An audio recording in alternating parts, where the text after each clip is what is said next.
Hello, and welcome to an all new episode of the Black Empowerment 365 show. I am one of your hosts, Kinte, all the way live from Los Angeles, California, and I'm joined by my wonderful co host, the one and only Quianna. How you doing?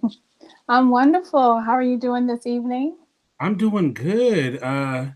Unfortunately, I'm in a state of flux because Oh no.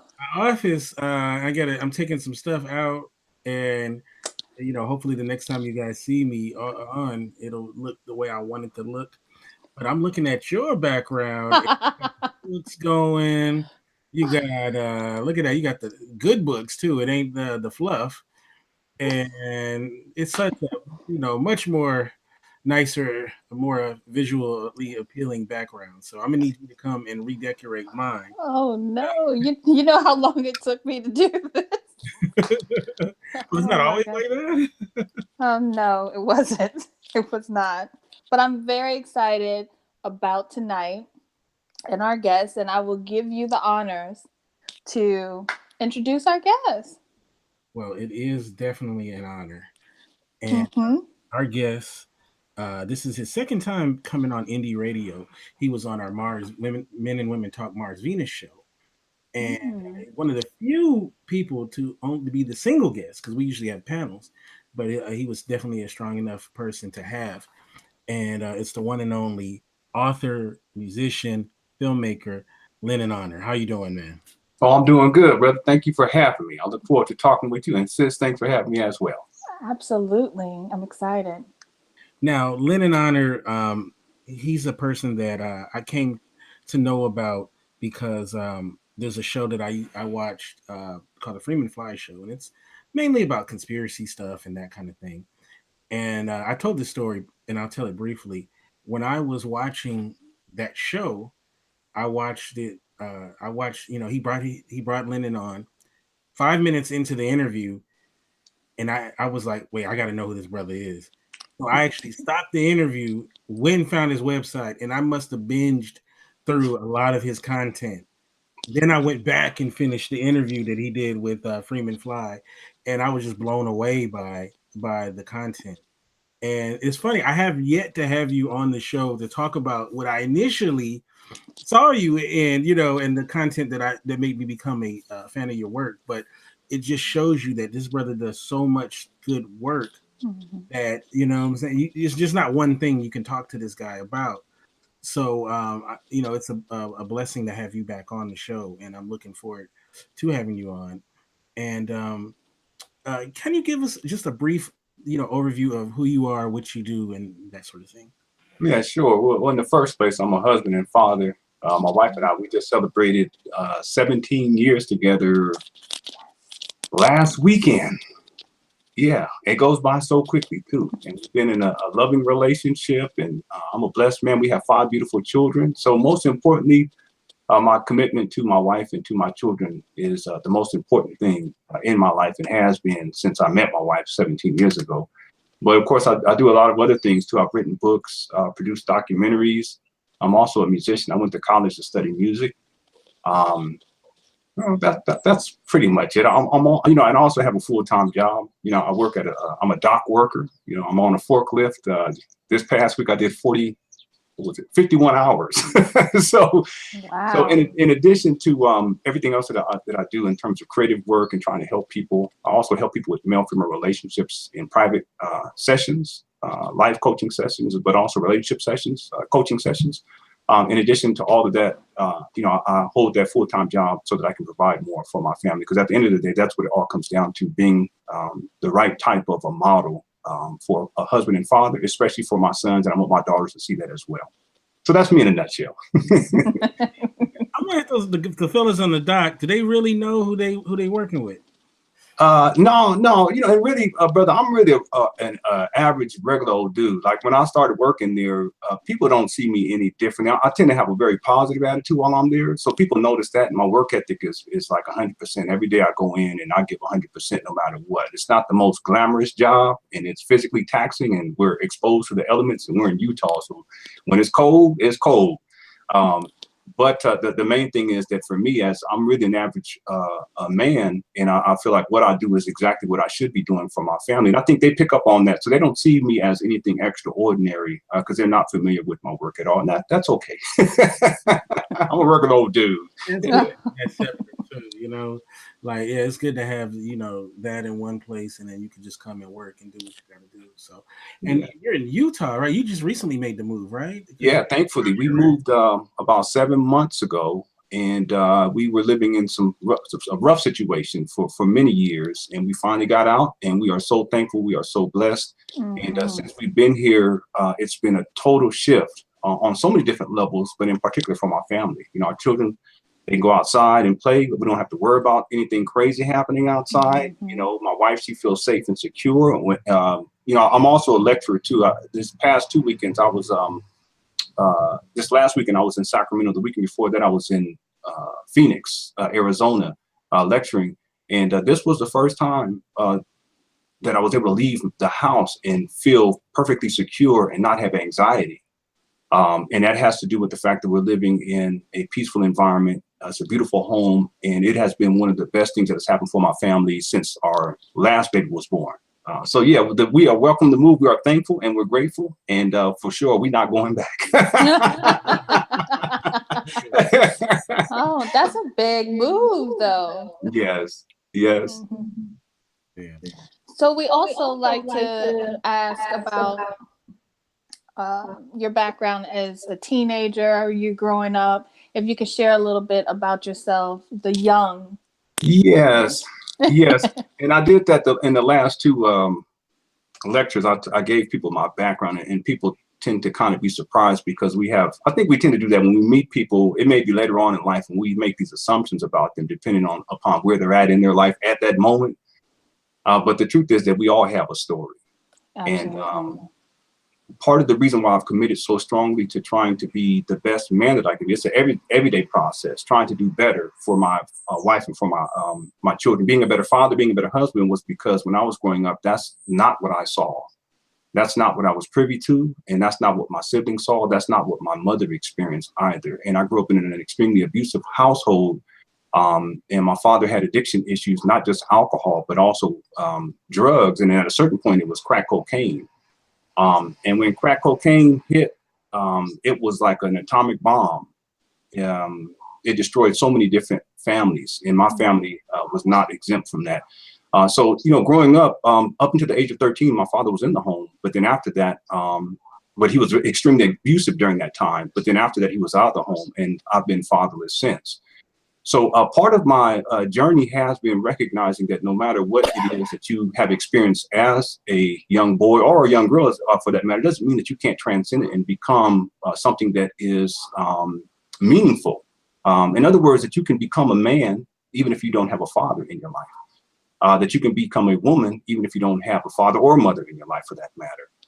So that's kind of like my backstory, just overcoming my childhood situation and then creating for my wife and for my children a loving household, a dedicated husband and father, and providing them with the security that I didn't necessarily have and the safety factor that I didn't necessarily have growing up. And I think that that is the most important message that I can give to anybody, that you can overcome your childhood upbringing and you can make something of yourself, and not just for yourself, but for your family.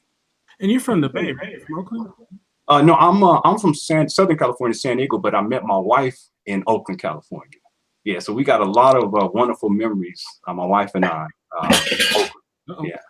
Mm-hmm. That's me. Go ahead. I'm sorry. Well, I've never been to California at all. So one day I'll make it out there. So okay, Kinte, you have a question? Oh yeah. Yeah. What the first thing I think I want to say is, for those who may not know, the main reason why we have Brother Honor here today is because he's recently did a film called Beyond Gangster Blackface, a critical analysis of gangster rap. And I think, you know, I've seen the film, me and Quianna, and it's a wonderful film. And I feel like it is something that we definitely need to talk about as a community. and talk about and we want people to go out and buy the film. And if we're taking callers today, the number is 323-522-4601. Once again, that number is 323-522-4601.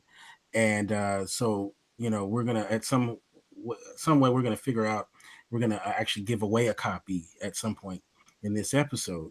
But we want to talk in great detail about this film and about the subject matter.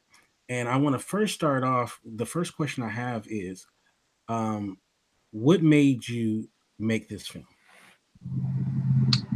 I mean, there's a couple of reasons. Because you brought up when I was in the conspiracy theory paradigm, and I was producing documentaries dealing with what people classify as conspiracy theories. And the reason why I got into that was the same reason why I decided to do this documentary. In essence, I wanted to produce content that would assist parents in protecting their children from negative media programming. Mm-hmm. And most people don't realize it when they're being exposed to negative media programming, how it can impact them through the repetition, how it can impact how they see themselves, how they see others, how men see women, how women see men, how parents see their children, how children see their parents. It goes on and on and on, the different degrees of programming that's out there. So I remember there was an announcement that was made a couple of years ago about there was going to be a film biopic, a movie that was going to be done of this rap group called NWA. And when I first heard it, I was like, are they serious? Are they really going to do a movie about this group? Because I started thinking back to when I was growing up and I used to listen to NWA. And I was just thinking back, like, why out of all of the hip hop or rap groups that are out there, why would they choose that group out of all groups? I just thought that was real perplexing. You know what I'm saying? And what I thought about was I started thinking about the negative impact that group, the lyrics in particular, had on the African American community and a lot of the men or young boys that I was growing up with during that time period, but also the negative impact that it had on me. It impacted how I spoke, in particular, the language that I began to use, and how I began to talk about young ladies and the terminology that I began to use. It was directly related to the terminology that they kind of proliferated through their lyrical content, NWA. And so what I told myself, what I was going to do was, I said, I think I'm going to put together a documentary where we engage in a critical analysis of their lyrics so that we can identify what are the major themes in their lyrics, because the major themes, that's the main programming. And it doesn't matter what the media source is. It could be a movie, a television show. It could be music lyrics. It can be the book that you're reading. It could be the television show, whatever the case may be. It's going to have some sort of an impact on the listener, especially young, impressionable boys and girls. And in particular, in the African American community, the impact is emboldened simply because a lot of us, we grow up without these positive male role models, in many cases without our fathers. So we kind of try to latch on to whatever we can latch on to. And in many cases, it becomes the hip hop artist, the rapper. And so therefore their influence is magnified, and their lyrical composition and the influence that it has on us is magnified.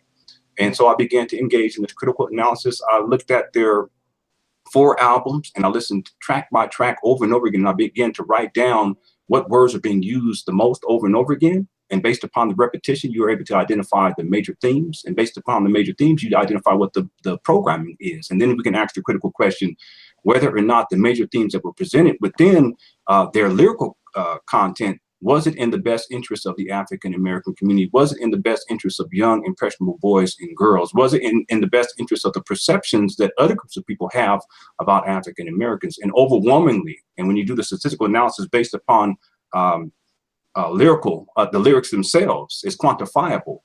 You realize that the lyrical content had a deleterious effect, and it had far-reaching impacts on many people's lives, and many of the young brothers that I grew up with. It had a very negative impact. So I decided to put together a documentary in order to kind of share my findings. There's a lot of statistics that I compiled, and all that is verifiable. It cannot be denied. And that's pretty much the foundation of the documentary. Of course, we talk about a lot of other topics too. Absolutely. Well, when it comes to actually, one of the individuals in your documentary explained it as the lyrics being suggestive. I love how she said it in that way. How would you say that we can become more aware of how it's affecting us personally, and how we can not allow certain material to kind of program us in that way. Yeah, well, I think it has to do with conscious awareness of what it is that we're being exposed to. In other words, we have to think about what it is that we're listening to, and we have to think about whether or not it's in our best interest. And most people, when it comes to entertainment, we don't do that. You know, it's like, I'm gonna sit down, and you know, there's nothing wrong with enjoying whatever, but you also have to ask the question whether or not listening to it repeatedly is going to begin to influence how you think, your emotional state, the words that you use, how you dress, your behavior, how you act. And it has an impact over time. And the person that you're referring to is one of my favorite people on the planet. Her name is Sonia Barrett. And I'd asked her the question, do lyrics have the power to influence people's thoughts or their mentality? And she's one of the wisest people I've ever met. Her response was, they can be suggestive. In other words, they can suggest to people how it is that a person should think, how it is a person should speak, how a person should behave. And so again, the critical question that we should ask, and this is what I mean by conscious awareness, is that programming, whatever it is it in my best interest? Is it in my children's best interest? Here's another way of looking at it, especially for you men out there, because when we talk about gangster rap in particular, that genre of music or subgenre of music, is the programming there in the best interest of me becoming the type of man that I need to be, or the type of husband that I need to be, or the type of father that I need to be? And so I think that's where I think we have to draw the line between accepting things and the suggestions that are being made and accepting them subconsciously versus coming into a level of conscious awareness about what it is that we're listening to and asking the critical question whether or not it is in our best interest. You know what's very interesting too about all of this is I think most of those brothers, when they started NWA, they were what, 18, 19, something to that effect. And they were very young guys, right? And it's very interesting how, you know, you could join the military at 18, you know, but there's things that you can't do at 18 because they feel like, you know, you're not adult enough, right?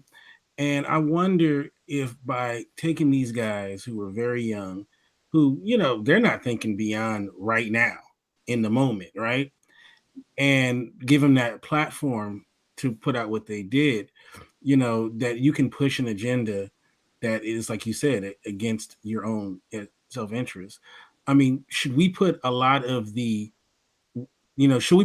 blame on these kids who, when they were kids, now they're adults, but for doing this? And then, you know, it still goes on to this day, right? You know, in hip hop, or should more of the onus be on the record labels or a mixture? What do you think? Well, you know, the way that I look at it is that we are not in control of what other people do. And whether that is the young boy who is rapping and who doesn't necessarily have a positive message, or the record company that pushes that particular type of music.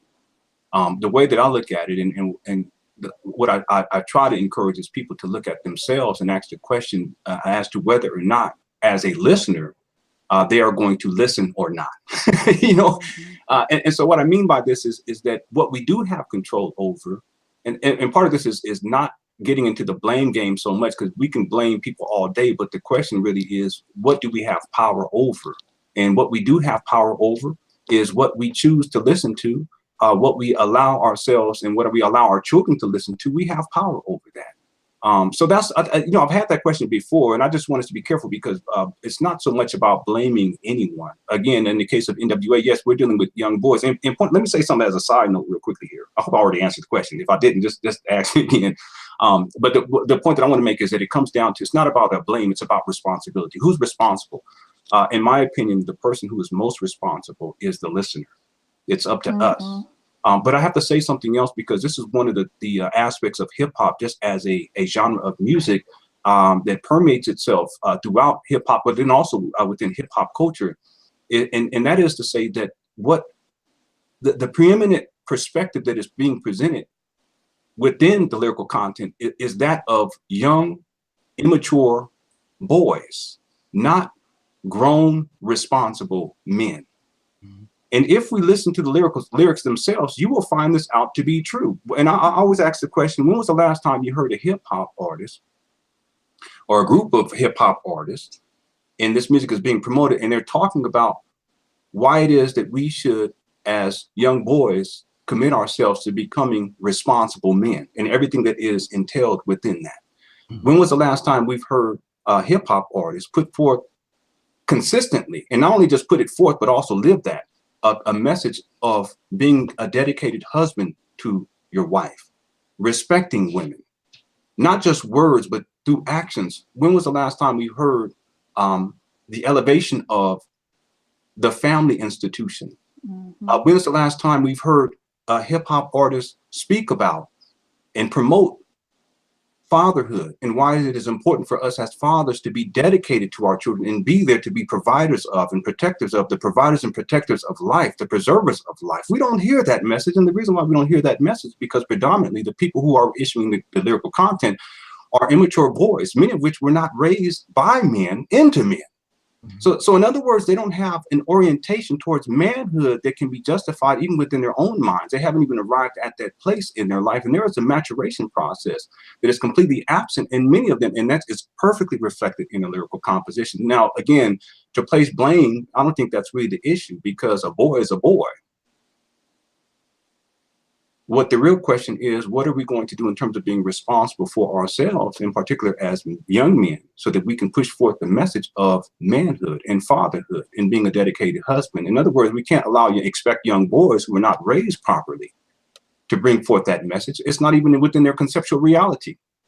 What we can do is, as men, present the best version or the best model of ourselves to the world and use that as the example. And that becomes the programming, if you will, that is going to have a much more positive impact on society. So I have to say that because I think we have to look at the personal development of many of these hip hop artists, and this includes the hip hop artists who created this genre of music called gangster rap, NWA being one of the preeminent groups within that. But again, it doesn't excuse the behavior. We're just recognizing that the behavior is reflective of the mentality. And mentality is simply coming from young boys who are not mature. Well, what's interesting is, I came from a household of, I had my father and my mother was there, really nice background. Never really got in trouble growing up as a kid.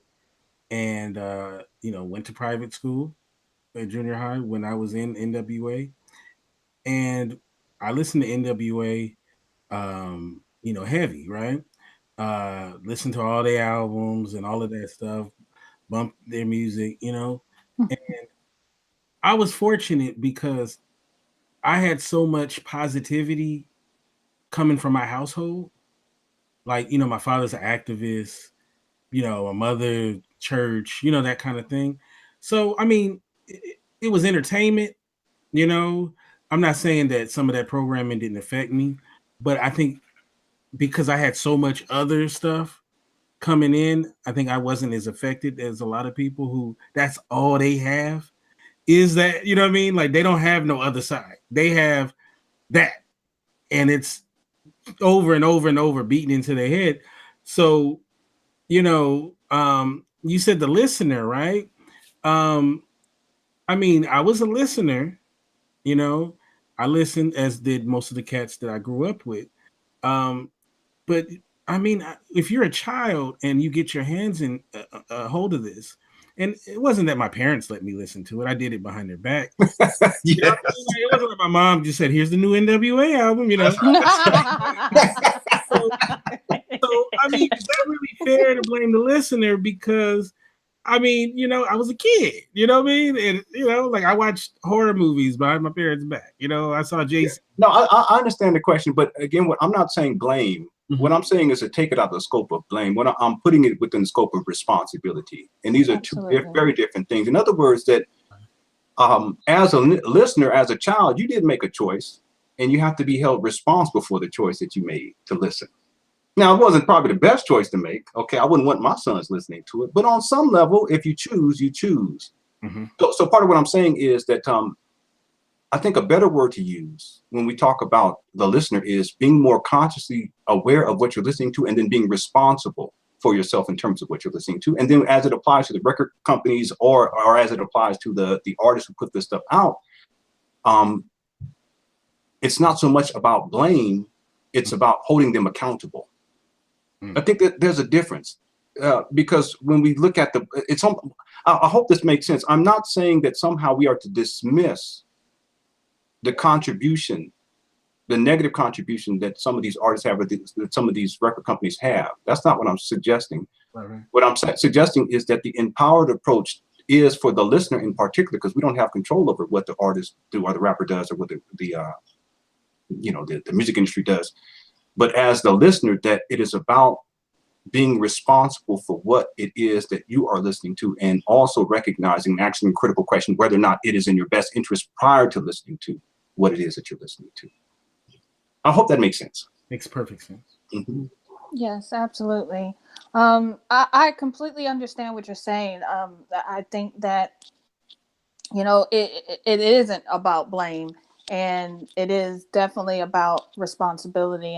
And I mean, any factor like environment, whether the parents are there or not there, foster homes, it's so many variables in the situation that can affect how the outcome or how a child can receive the messages.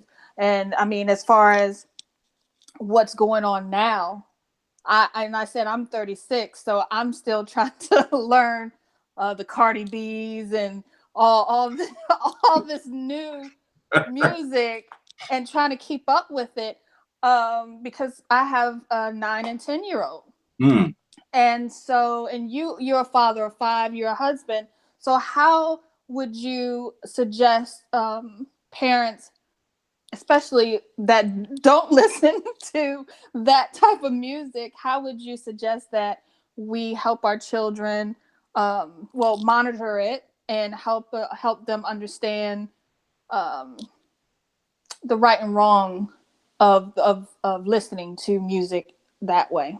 Yes. So I've heard people say things to me like, you can't protect your children from everything. Of course you can't protect your children from everything, but what you can do is you can prepare them intellectually.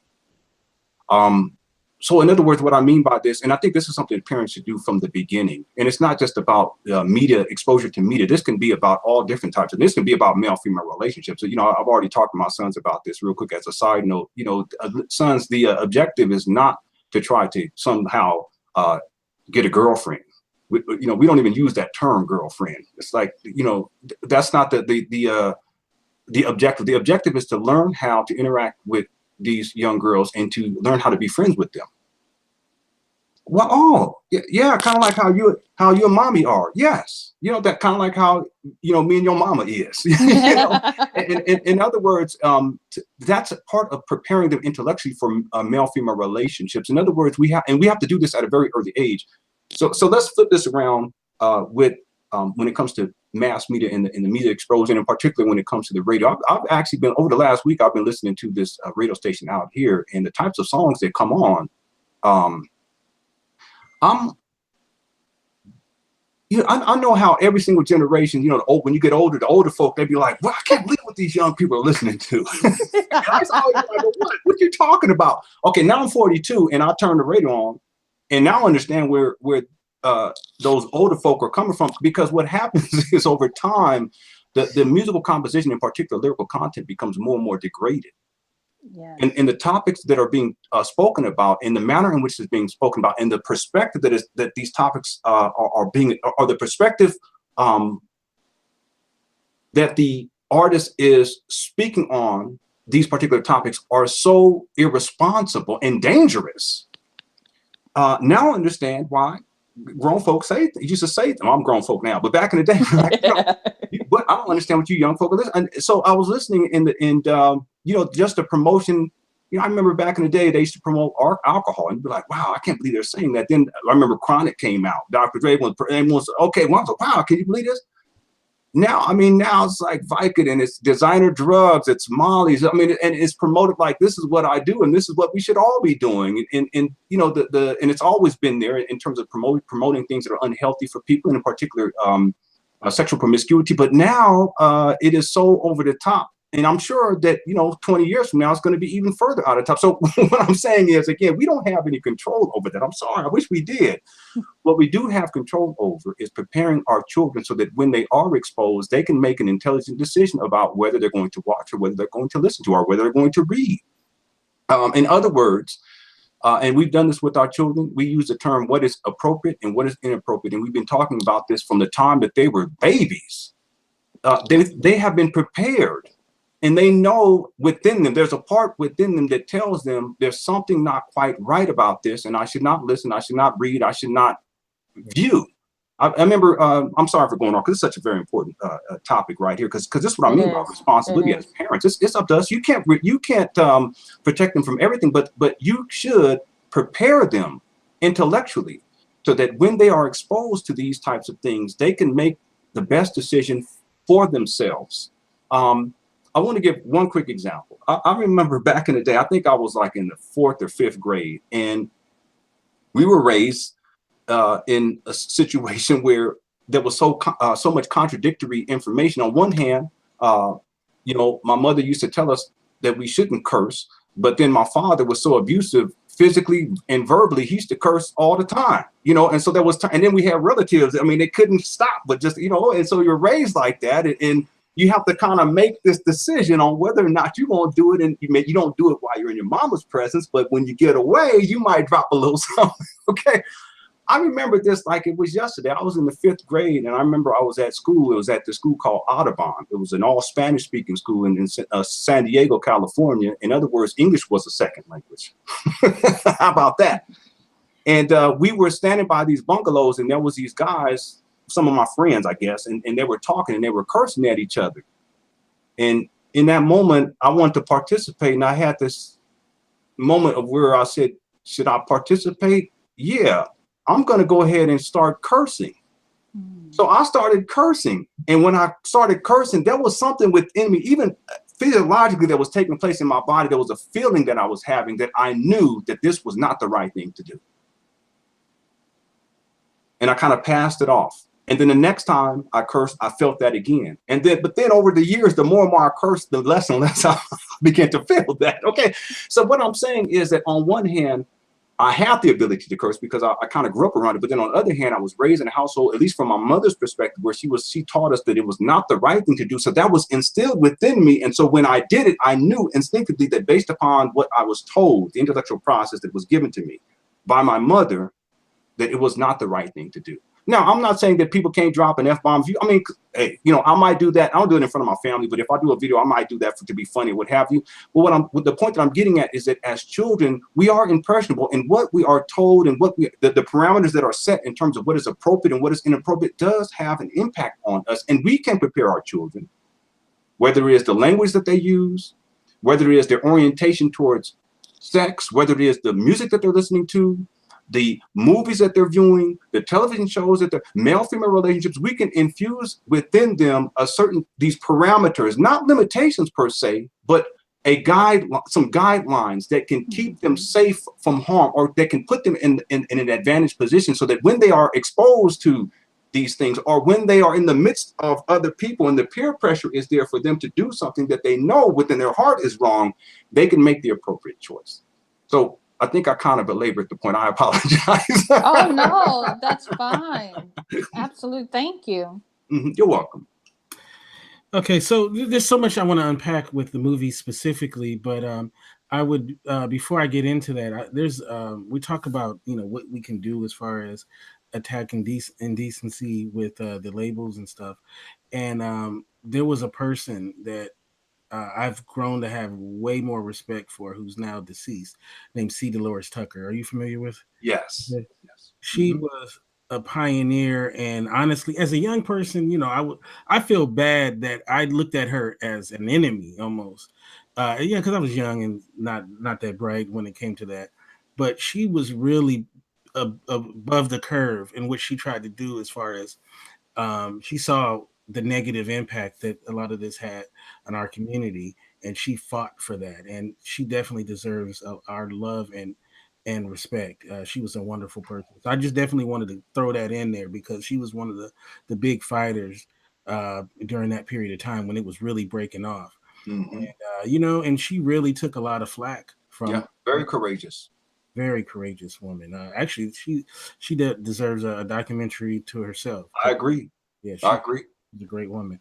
But one thing that I thought was so cool about your documentary was you actually scientifically broke down NWA's, specifically NWA's music, and you really went down, and like you kind of talked about it a little bit earlier, but one, I want you to talk about how you came up with that process that you used in order to analyze the music, and also what was the impact on you now as an adult, I mean, having to listen to it over and over and over. It's almost like like a crack dog, that constantly got to sniff crack. Oh no! Like, poor dogs. Oh gosh. Yeah. So what was the first question? I think you had two questions. The first question was, how'd you come up with that process, and then what was it like having to? Okay. Yeah. Okay. So the critical analysis process, and part of what I did was to break down what critical analysis actually means, and basically what it is to approach any given content intellectually, and to figure out ways of quantifying whether or not it is in your best interest. That's kind of like, I guess you can say, the fundamental or the foundational part of the critical analysis. What the process that I came up with, and really what it was, it kind of unfolded organically, because initially what I thought to myself was like, okay, what I'm going to do is I'm going to listen to these albums. I'm going to listen to each song over and over again. And I'm going to start writing down. This is what I mean by it's quantifiable, statistically speaking. I'm going to write down what words are being used. And then I'm going to figure out, and numerically figure out which words are being used. And based upon the repetition, the words that are being used over and over again, that's how you develop what the major themes are. And once you develop what the major themes are, there's a lot that you can do with that. You can begin to ask critical questions such as, okay, if the major theme is the promotion of alcohol, how is that major theme going to impact young impressionable children who listen to it over and over and over again? But then I took it like steps further, wherein I actually began to calculate per minute averages. How often will you expect to hear the promotion of alcohol in a minute of listening to NWA? I got to close this window because my neighbor he's drilling. I think probably an easier way of doing this. Let me give you an example of what I mean. So I broke it down track or album by album, and their first album was NWA and the Posse. A posse of 12 tracks in over 50 minutes and 9 seconds, and the major theme that was presented over and over again, the most, and it occurred 177 times, was the disrespect of women. Now, the disrespect of women can come in many forms. That can be calling women out of their name. That can be the promotion of physical abuse against women. That can be verbally abusive towards women, calling women derogatory names, etc. So that is one example. 177 instances on their first album, in a 50-minute and 9-second album. You can expect to hear the disrespect of women 177 times. Another major theme was self-aggrandizement. That occurred 87 times. And that's very common in hip hop in general, but in particular in gangster rap. And that is simply the promotion of oneself as being greater than everyone else. It's very verbally abusive. It gets to these ideas and concepts that kind of are ingrained within us as African Americans, many of us that were raised in a cultural dynamic wherein we accepted what is called playing the dozens. And that's when we're being very abusive. We call it dissing each other. A lot of the rap beefs are centered around this. Something we call it bagging or capping or cracking or basing. It depends on regionally where you're at in the United States of America. The idea is that to verbally abuse another person and they do the same to you, and it's quote unquote a game. Many people call it a game. And what happens is that the person who loses their composure first starts to cry or reacts in physical violence. They are the loser. And this is something that's played over and over again. So that's why, and the premise of the game is that you have to self-aggrandize and make yourself appear to be better than the other person. But in the process, you have to demean the other person to make yourself appear to be better. So self-aggrandizement was a major theme. And then another major theme was negative references to the female body. That occurred 66 times. And then the use of the word bitch was heavily proliferated through NWA, and that occurred 65 times. So in other words, I mean, I have a whole list of the common words, and these become the major themes that were presented just on that one album. So I'm trying to give just a general overview in terms of the process. So you can take those statistics, and then you can calculate how often you can expect to hear the disrespect of women within a 1 minute period. You basically just, you know, do some calculations. You got a 50 minute, 9 seconds, and then you got 107 instances of disrespect of women. So you basically calculate, okay, how often within a minute period will you expect to hear that? And I have all that outlined. So what was interesting was, what I mean by the organic process is that it grew because not only did I consider the first album, and I went through that process, I considered the second album, and then the third album, and then the fourth album, and then you can compile over the course of the discography, all 4 albums, what are the major themes, and then how often you can hear over the course of the 4 albums certain major themes being presented over a 1 minute period. And it becomes very staggering at a certain point when you really think about it, because on one hand, you can it's for many of us, it wasn't just that we listened to a song once, we would listen to it over and over and over and over again. So the repetition is the key. So if you're listening to a song that, let's say over the course of a minute, it promotes the disrespect of women, let's say 40 times, or let's say over the course of that track, let's say that it disrespects women 40 times, or let's say even 20 times. Okay, if you listen to that over and over again, that becomes programming. Let's say you listen to it 20 times, okay, in the course of a week or in the course of a year, what have you. Well, everything compounds itself over time, and then it starts to have a much more empowered impact on you in terms of how you think, how you speak, and how you behave. So this is what I mean by the organic process. And then by the time I got done with analyzing all 4 albums, I was able to calculate what were the major themes for all 4 albums, and then how frequent you can hear particular words, terms, and then particular major themes that are presented within their discography. And again, all this is quantifiable. You would only have to listen to their 4 albums and calculate over time. All of this is quantifiable. And there's one other thing I got to say, because you did ask the question, what kind of impact did this have on me? As I went through this process, as I listened over and over again, and at the time, you know, I was probably 40. I'm 42 now. I was probably about 4 years old when I began that process, because the critical analysis part, in terms of gathering statistics, it probably took me maybe about 6, 7, maybe 8 months altogether. You know, one of the things that took place was that I began to reflect on the fact that when I was a child, I didn't think anything differently about it. I mean, I didn't think anything of it. And that was staggering, because as a grown man at the age of 40 with 5 children, 3 boys and 2 girls, I started to think to myself, what does that mean if I used to listen to this as a young boy and I didn't think anything of it? And yet when I'm looking at it now, I recognize how damaging and irresponsible the lyrical content is. So if as a child I can listen to it and I can accept it without any kind of critical thought or asking any critical questions, such as, is this in my best interest?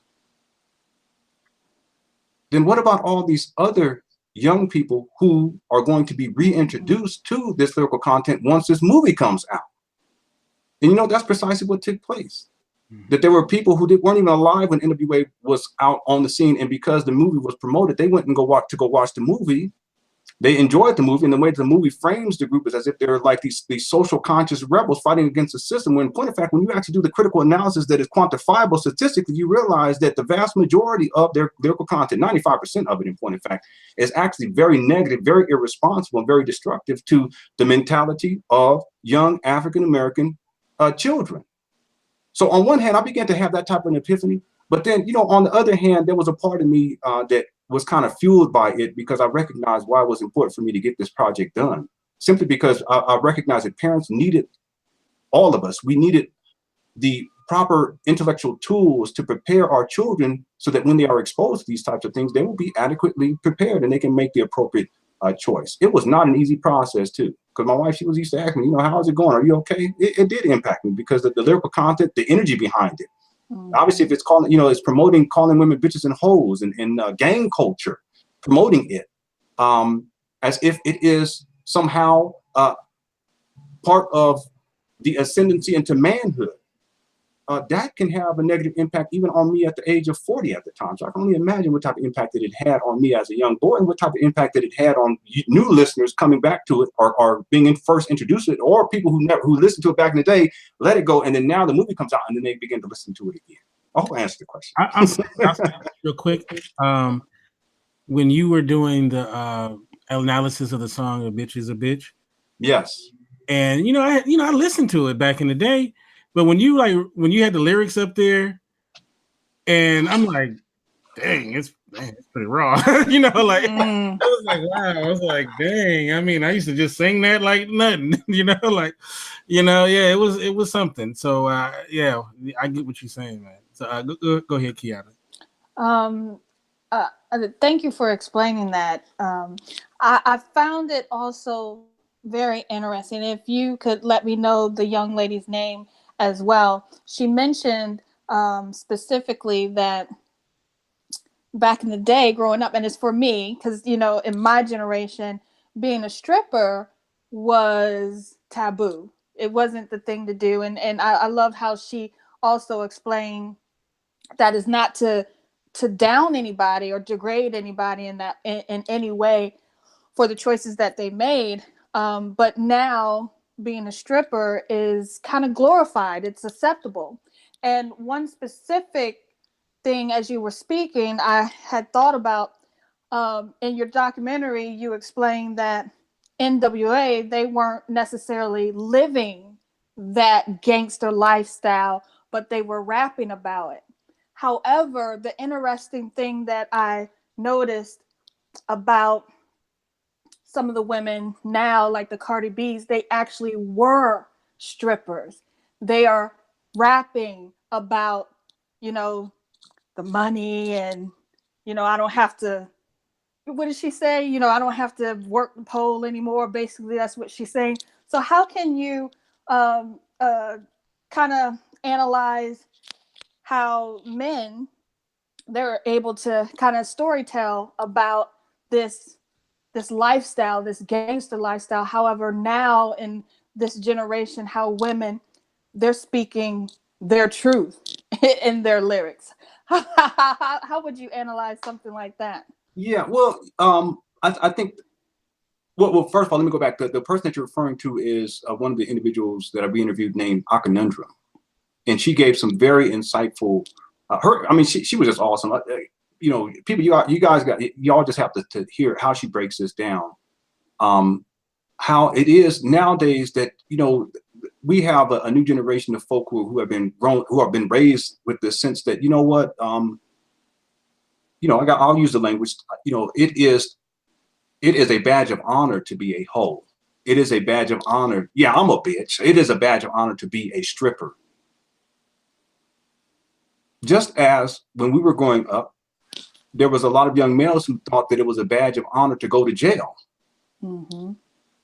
See, none of this fortifies this sense of positive male-female relationships or healthy family institutions. That's really, what the ultimate goal is in terms of the messaging that I'm trying to present through the documentary. That if, in point of fact, we want to raise young boys into men, that the manner in which we define how we define manhood, it must be in line with this sense of ethics.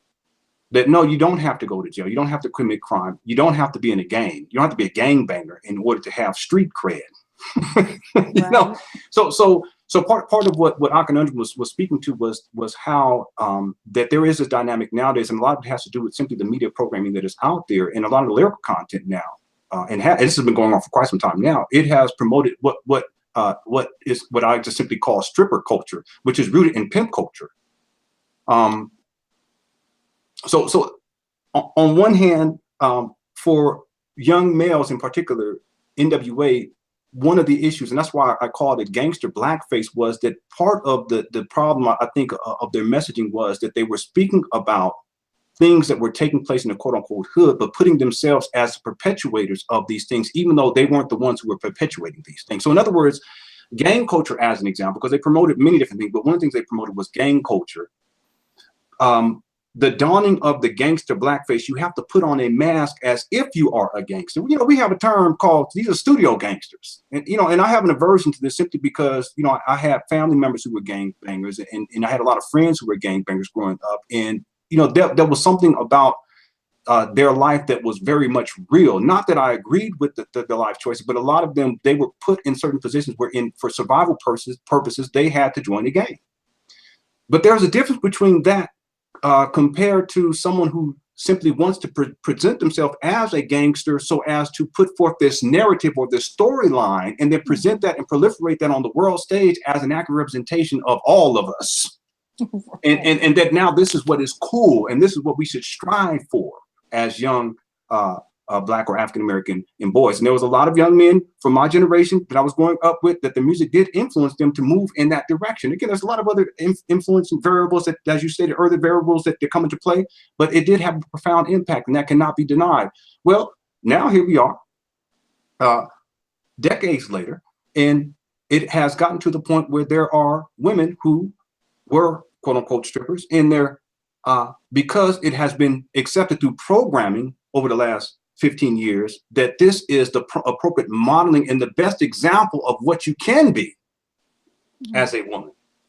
That now it becomes a little bit easier for them to speak and talk about being a stripper or having been a stripper because it's looked upon as a badge of honor, which wasn't the case 15 years ago, maybe even 10 years ago. Now, I'm going to say this because we're very careful in the documentary. It is not about trying to pass judgment on a person, their human worth, or human value, because that's not what we're about. What we're really trying to illustrate to people is simply this, that if you are going to accept a modeling for what it means to be a man or what it means to be a woman, that it will be in your best interest to accept the modeling that is most empowering to you in life, and turning yourself into a sex object simply for the sexual pleasure of men, even if it's simply for them to sit back and fantasize pornographic fantasies of you as you are on that pole. Sisters, you can do better than that. Young men out there, same thing applies. If you think that, being the gangbanger or that somehow being the man out here having all this sex, I've yet to meet one person in my life. I've been on the planet for 42 years who has benefited long term from living a sexually promiscuous lifestyle. I haven't met one person. If you believe that that is what it means to be a man, okay, so be it. There's going to be a price that you're going to have to pay. But the critical question is whether or not you can accept modeling that is much more in line with you fulfilling your greatest potential as a man. And I would propose that women thinking that somehow you have to be a bitch or a hoe or a thought or a maggot, all the terminology, or a stripper or a pole dancer, if that's what you think, that's what you have to become in order to have dignity and to be respected. You need to transform your mentality about that. You are so much more than that. Your potential is so much more than that. Same thing for you young men out there. Your potential is much more than what that is kind of promoted and expressed through media, and in particular in hip hop, in terms of modeling for what it means to be a man, modeling for what it means to be a woman, and what it means to be quote unquote cool. That's right. Now we have a caller. Caller, are you there? Yeah, I'm here. Can everybody hear the caller? Yes. All right. Say your name and where you're calling from. This is Sam, and I'm calling from Atlanta. What's up, Sam? What's up? All right, what's your question, man? Well, actually, I've been listening to this like the whole time, and I have to say I was somewhat split on how rap lyrics and the lyrics in rap music, affects people. And so there was a conversation that I heard, and it wasn't eavesdropping, just happened to hear it while I was out and about. And these young girls were having this conversation, and they were talking about Cardi B and her lyrics and how she came up, in the game. And one of the girls said something that was, it's so interesting, and it stuck with me. She was like, wow, that is so amazing. She started off on the stripper pole, and now she has all this money. She said, that's like a Cinderella story, And when she said a Cinderella story, I was just like, what does she mean by it's a Cinderella story? It's almost to the point to where I can choose to go this route and still make it, opposed to going another route, going to school and college, but I could take this route and still make it. So it made it as it was an option for her, And I never thought I would actually hear that, but it stuck with me when she said that was a Cinderella story. And growing up, I listened to the, NWA and stuff like that. It wasn't by choice. It was, your friends are listening to it, older cousins, brothers and sisters. So it comes across your ear and stuff. Never really thought much about the lyrics, because I was like, I heard them, I realized they were telling a story, but it flashed back my mind to, well, I heard this young girl today saying that that's a choice. Just because she heard that story, I have an option, so I can take this route and come up. And it made me wonder, what if she heard something else that was more positive? Would she say, you know what? I could take the lyrics that I heard in this song and go this route. Mm. It just stood out in my mind. I was like, wow, so lyrics do have a lot of influence, you know, to people. Not everybody, but I guess she was more impressionable, and maybe from where she grew up, this was an option for her. So it's just the whole Cinderella story. So yes, I do think it does influence some people, and that kind of drove it home for me. Like, wow. So people have to watch out for what they're actually listening to and what they're actually writing about. So it just makes me think if she had heard something else different from another positive song, would she have said, you know what, maybe that's the Cinderella story for me. But the way she said it and the way her face lit up was like, wow, you know, I can do this and still make it. Yeah. And let me ask, what around what age was she? She looked like she had to be like teen, maybe 15, 16. Mm-hmm. Yeah. And, you know, she was just hanging out with her friends, and I just happened to be like behind them in the checkout line. And, you know, they were talking loud enough just to hear, you know, their conversation and stuff like that. That's pretty interesting. It really is. All right. So, all right. So, Sam, since you called in, you have an opportunity to win a free copy of the documentary, but you got to answer a question. Okay. Okay. See if you okay. All right. Okay. So, Lenon Honor said at the beginning of the show that he has how many children? He has 5. He has, and I just heard it. He has 5 kids, 2 boys, 3 girls. There you go. You got it, man. 3 boys and 2 girls, but you got the 5. That's good enough for me. Yeah, you got it, man. So send me. We're on Facebook, right? Together. Yeah. Just send me your address and I'll forward it to Lenon, and we'll make sure you get it. Get your copy. Okay. Cool. All right. Thank you. Thank you so much for calling in, bro. Yes, thank you, Sam. Hey, not a problem. Mm-hmm. All right. If I can add too, real quickly, what he expressed, that's not an isolated incident either, because I've heard younger folk talking about what they're listening to, and you can tell obviously it has an impact. I just want to give an example because we talked about this inside the documentary. Even our language, the words that we use is largely influenced by hip hop. A lot of people would say that no, hip hop is reflective of the language. No, in many cases, people are introduced to a whole new lexicon through the music itself. As an example, when you guys listen to early hip hop, especially coming out of the East Coast, there's terminology that they used to use that we didn't use on the West Coast.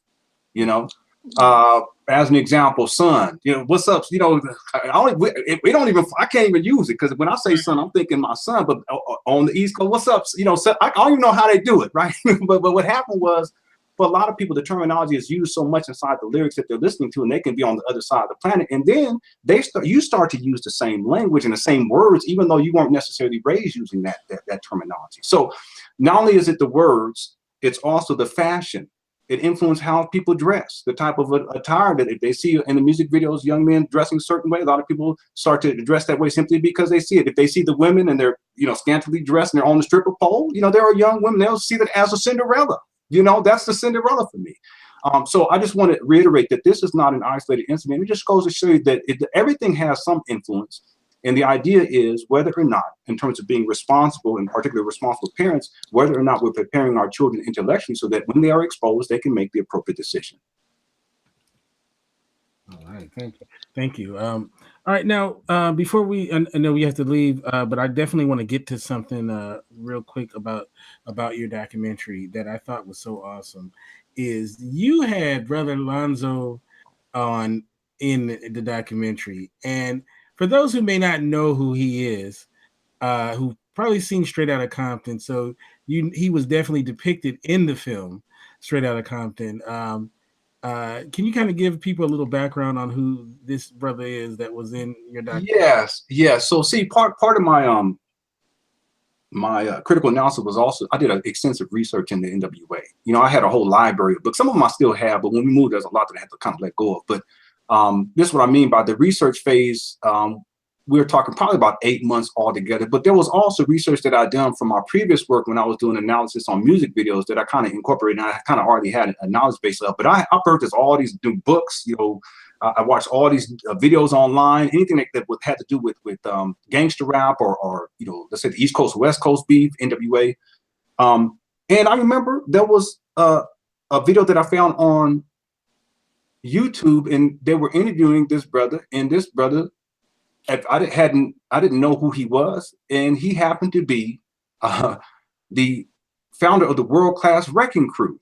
And see, this is an interesting thing, because this is something I don't think I have in the actual documentary, but on the DVD that we have this extra footage, and he actually talks about this, the transformation of West Coast hip hop, what it was to what it became, because most people associate gangster rap with West Coast hip hop. That's what they associate. And it's interesting because even regionally, you have different kind of like subgenres within hip hop that is kind of presented, and gangster rap is kind of presented. You know, then you got the Dirty South, you know, you know, then you got the bling bling kind of thing, and then you also got the I mean, there's these different subgenres too that you. But on the West Coast, it's primarily known for the gangster rap. But what he talked about was how that wasn't the case when hip hop first came out. Even on the West Coast, when it started to kind of pick up traction, it wasn't about any of that kind of stuff. It was just kind of like a dance, feel good music. And he had a group, and you guys can actually find this, Lonzo Williams. And his group was very popular, very well known. They had a couple of hits. And one of the individuals who was in his group was Dr. Dre. This was before the Gangster Blackface Dr. Dre. We're talking about the Dr. Dre that was flashy and had on the flashy, and he's dancing around, because the music was more about a dance, and it was in a sense it was more about like male-female relationships, kind of, sort of, you know, like you're on the dance floor, you know, as opposed to I'm going to go and I'm going to shoot people up, and I'm in a gang. This is a gang, and I'm in it. My man Dre will F you up in a minute. Okay. I got a lot of these lyrics memorized. I have to listen to it over and over again. Right. DJ Yella was in that group too, by the way. But yeah, DJ Yella was another person. In fact, one of the people who was instrumental in getting NWA off of the ground was actually introduced to Eazy-E through Lonzo Williams. So Lonzo Williams had signed Ice Cube. He wasn't Ice Cube then, but Ice Cube's group prior to the formation of NWA. So in other words, Lonzo Williams gives a very unique historical perspective on NWA, because he was there on the ground prior to NWA came on the scene, and he actually had a lot to do with NWA coming in, you know, to a prominence. In point of fact, he told a story of how NWA and the members, they would come to his house and they would record songs and they would hang out and all this drama. And there's a lot of stuff I couldn't actually put in a document. I said, okay, we can't put that on. But the point is, I think that Lonzo Williams is very important because he gives an accurate and a very honest historical perspective on what was taking place in the music industry during that time, and also how the music itself, hip hop, West Coast hip hop, was really being transformed and modified into something totally different than what it essentially was, and that ultimately what it became was not necessarily the best representation of what hip hop had to offer here on the West Coast. The other thing too I want to say is he also, and I don't think I have this in the documentary, he talked about how it opened up this valve.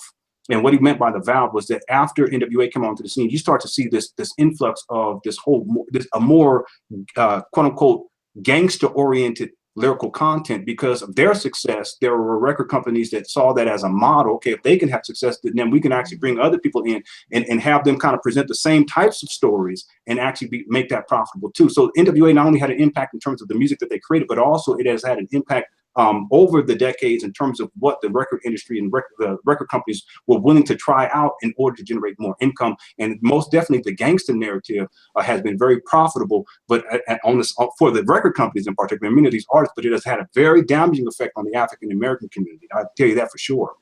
That's 100% true. Now, I before you go, I gotta get this in. Well, take your time, bro. I'm enjoying this. Take your time. All right, well, then, cool. I'm so glad you're liking it. All right. Are you aware if anybody from the group has seen your documentary or knows about it? And if so, have you heard any feedback? No. I would probably think that someone may have heard of it. Whether they've seen it or not, probably not. The other thing too is that I try to be clear in terms of my analysis, because it's not an indictment against these individuals, because when they created this music, again, like I said, these were irresponsible boys. Right. They were not mature. They were not men in a sense of being operating as men within society. they were not necessarily intellectually gifted at that point in their life either. This is just being honest. The thing is that I was very careful not to make it a personal to them as individuals. It was a critical analysis, and it was a scientific approach to the actual lyrical content that was written many decades ago. The other thing is that many of these, well, not many, some of them have actually turned things around to a significant degree and have made, and from my vantage point, have made remarkable strides in their life. And they can also present an example of how even those who have contributed in a negative way, maybe earlier on in their life, to the African-American community, to negative lyrical content and negative lyrical programming, can turn that around later on in life. You know, and they have done that too. Like, not all of them, but some of them. Okay. Yeah. Well, I do have one more question. I do. I've really enjoyed the individuals that you chose to interview in the documentary. So I want to know, how did you decide who out of the 12, who you wanted to participate, and how did you come up with the questions? Yes. Okay. So let me go. I'm gonna go onto the website, because we have on the website we have it, and I'm actually having the website redesigned, but I went ahead and put it back up a couple of days ago. But I have all the interview guests listed there. And so you know, initially when I conceptualized the documentary, I thought it was just going to be me, and I was going to present my findings. It's just basically a rundown of the statistics. And there's a whole lot of statistics that I didn't actually include in the documentary, simply because I felt like it would have been too much. And I think some of it was already too much. A lot of people don't want to sit there. But I'm into stats. I like that kind of stuff. You know, I like averages. You know, I used to look at baseball stats. My grandmother used to do it too, and averages and RBIs and runs batted, you know, the runs batted ends and stolen bases and all that kind of stuff. So I have like this affinity for that kind of stuff. So initially, that's what I thought I was going to be presenting. I would show some lyrics, and we would kind of talk about the lyrics and what was being said in those lyrics. I think the song "A Bitch Is a Bitch" is an excellent example of that, of kind of breaking it down intellectually. Real quickly, not to get off topic, but brother, you made an important point. In particular, that song "A Bitch Is a Bitch," I used to listen to that too a lot. And I didn't think anything of it. And part of the reason why was because I wasn't asking critical questions about what was actually being said. A lot of times when we're listening to this, we're just being entertained, and the music sounds nice. And so we're kind of susceptible to kind of listening without really thinking about it. Our intellectual processes are compromised because we're more in the moment and trying to feel good and what the music sounds like, as opposed to asking critical questions. Okay, what are they actually saying? And so one of the exercises that I encourage everyone to do, and do it with your children too, age appropriate, if their age is appropriate, is to you know, if they're listening to a particular song, just go online, pull the songs up, and then read them out loud without the music, and ask the question, what are they really saying and what are they talking about? You'll be amazed. You'll be like, wait a minute. And I was bobbing my head to that. What was that all about? So initially, that was what I was going to do. I was going to show some lyrics, talk about the lyrics, but then also begin to show my findings in terms of the common themes, the words that were being used, and the major themes that was presented, and then the per minute averages at which these particular words, phrases, and major themes are being presented within each album, but then their whole discography. But what happened was that as I was doing that, I recognized that it probably would not have been as personable, if you will. In other words, that there had to be a human element, and there had to be stories that needed to be told in order for people to really understand what ultimately the message that I was bringing across. And that's when I figured, okay, you know what, I think I should bring on some interview guests. You know, who would I select? And we have 12 wonderful interview guests. And I should mention that initially I wasn't even going to actually do anything other than present statistics, but we had people who was Brother Saladin. He had basically said, no, you need to actually speak in it too. You need to have a say and share some information. But let me just give a quick rundown real quick. I think it's just to honor everyone who's in the documentary, because I'm so thankful that they agreed to participate, and basically the funding for it was crowdfunded, but then I also put money in myself. I'm actually still paying for the documentary, but by the beginning of next month, I'll actually have paid off all of my debt associated with the documentary. Okay? Yes. It was a labor of love. But these people, they agreed, and I could only pay them what I had, and it was difficult to get them that, and I wish I had more to pay them, because definitely the information that they presented, it was much, the value of it was much more than what I was allowed to. And I regret that, but I did I did the best I could.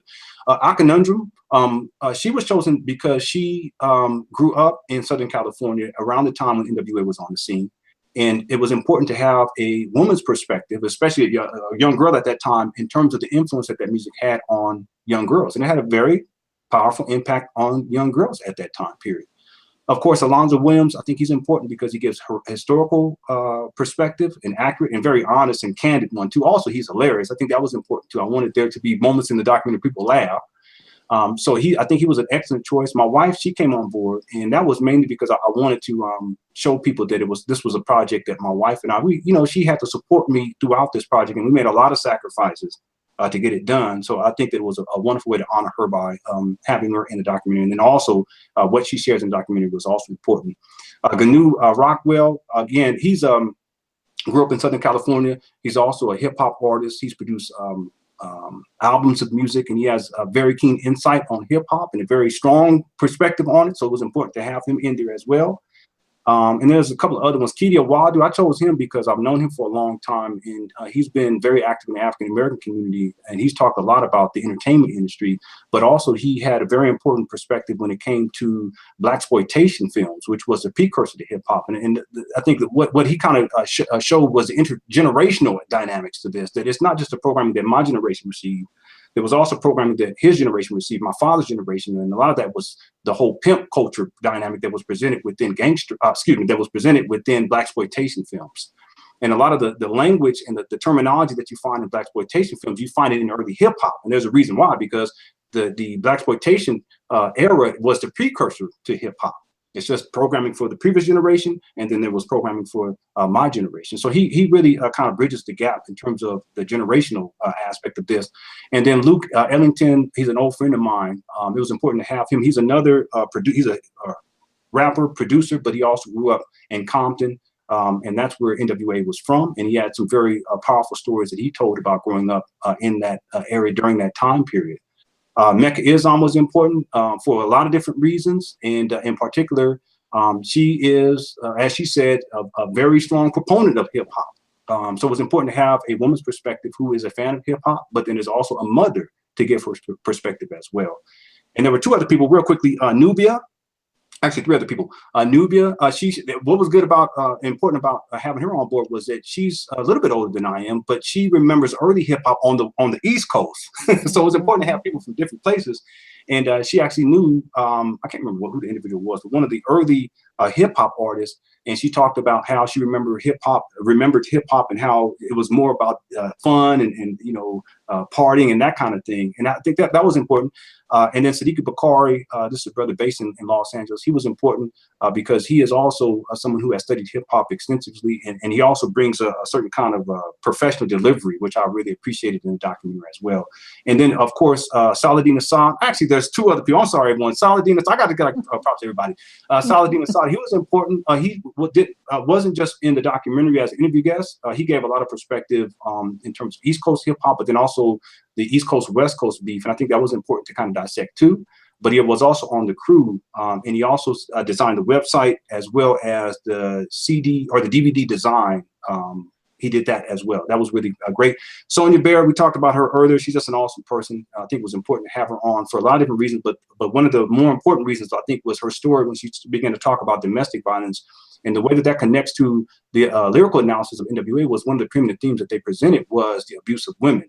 And when that becomes a theme within really a genre of music, but in particular, that needs to be dissected simply because the influence that type of programming will have not only on the young impressionable girl can be very negative, but then also the young impressionable boy who begins to believe that somehow that is an appropriate way to treat women.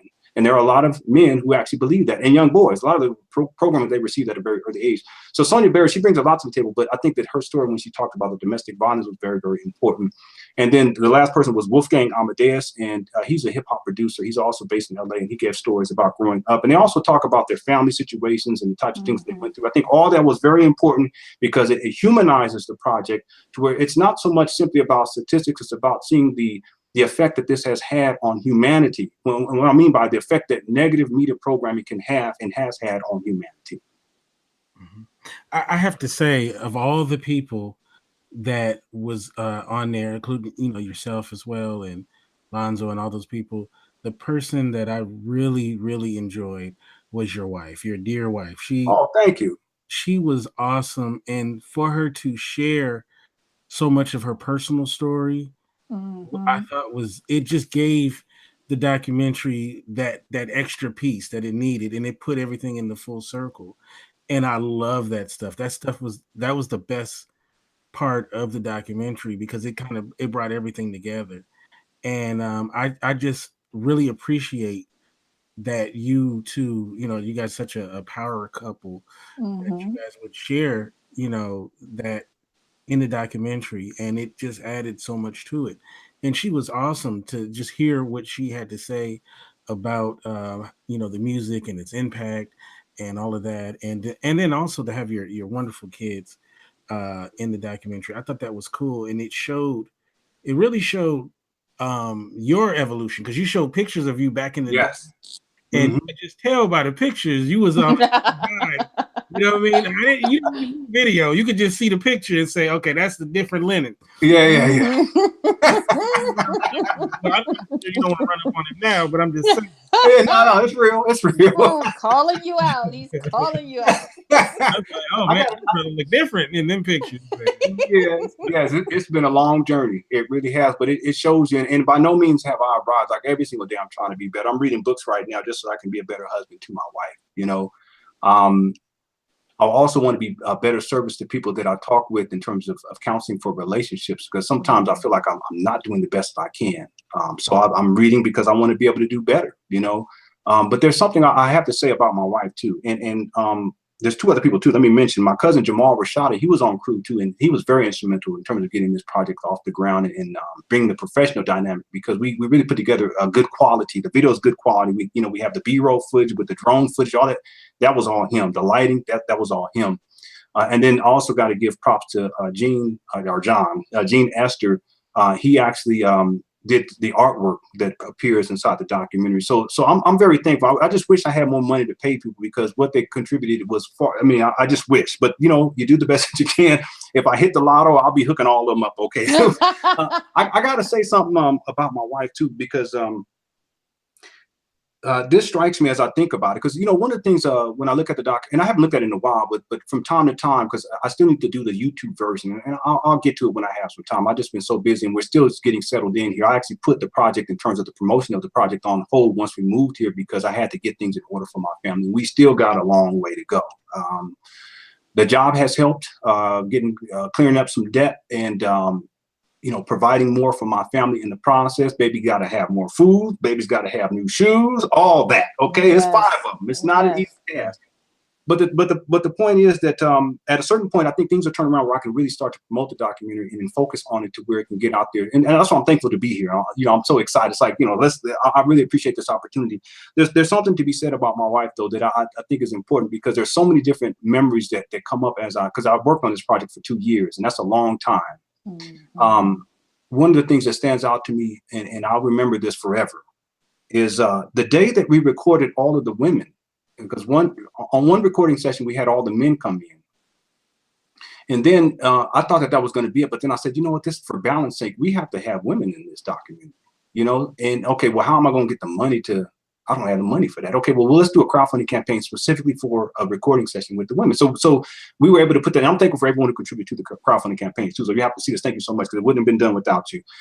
So we got the money together, and the day that we were scheduled to do the women's interview, my wife was supposed to be the first person, and we didn't leave the house on time. We got 5 babies. We had to wait for my mama to come up to watch the babies. And this was the first time ever my wife and I, we were away from our children together, right? Because this has been the case. That was the first time we had anyone else watching our children. Our children are homeschooled, so they're always with us all the time. Our 2 older boys, we're thinking about, they want to go to public school this coming next year. We're talking about that. It may happen. We'll see. But so my mom gets there. We're running late. And it's already a stressful situation, because there's been all of these preparations that I've had to make, for the month in advance, and scheduling and making sure, money is there, and making sure we have food and everything is laid out, and all the camera equipment is there, and the camera rental, or the rental stuff is all there in advance and set up, and all this stuff, that has to go into it. And my wife, she was with me throughout the whole process. So when we get there, we're running so late that we weren't unable to get to her first. This woman is there from the time that we got there until the time that we finished recording all of the interview guests, the women interview guests. And so we're talking about 11, 12, 1, 2, 3, 4, 5, 6, 7, 8, 9, 10, probably about 14 hours. Oh, wow. And she's there. She doesn't get an attitude. She's nice to people. She's happy. She's helping. You know, that it just goes to show the type of woman that she is. Absolutely. And then after all of that, we finally sit down to do her interview, and she is so tired.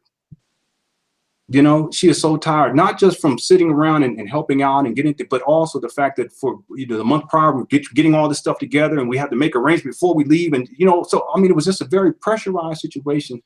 And I think that it shows her character, and it also shows her support of me as her husband. I mean, you